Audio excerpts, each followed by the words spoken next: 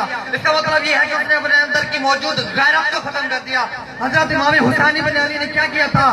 ہاتھ میں ذلہ کا نعرہ بلند کیا تھا کہ مجھے ذلت قبول نہیں ہے، میں کیسے گوارا کروں علی اکبر کے سینے پہ برچھی لگتی ہے لگ جائے، قاسم کے ٹکڑے ہوتے ہیں ہو جائے، عباس کے بازو قلم ہوتے ہیں ہو جائے، لیکن میں یہ برداشت نہیں کروں گا کہ اسلام کی توہین ہو، میں یہ برداشت نہیں کروں گا کہ تو وہی کیا بے حرمتی کرے، میں تیرے خلاف قیام اٹھاؤں گا۔ اور یہ صدا بلند کی کہ ہاتھ من الذلہ، ذلت ہم سے دور ہے، لہذا آج ہم تمام مومنین کا ایک گروہ مل کے اس ہاتھ من الذلہ کی صداؤں کو بلند کریں گے، اور اس طرح سے ہاتھ من الذلہ کی صداؤں کو بلند کریں گے کہ امام حسین کو یقین ہو جائے کہ واقعی یہ شیعہ فقط نعروں کی حد تک نہیں بلکہ عملی میدان میں بھی اپنے کردار کے ذریعے سے بھی ذلت کو دور کرتے ہیں۔ لہذا میرے ساتھ مل کے ہاتھ من الذلہ کی صدائیں پورے وجود کے ساتھ اور روح و ایمان کے ساتھ بلند کریں گے۔ ہاتھ من الذلہ،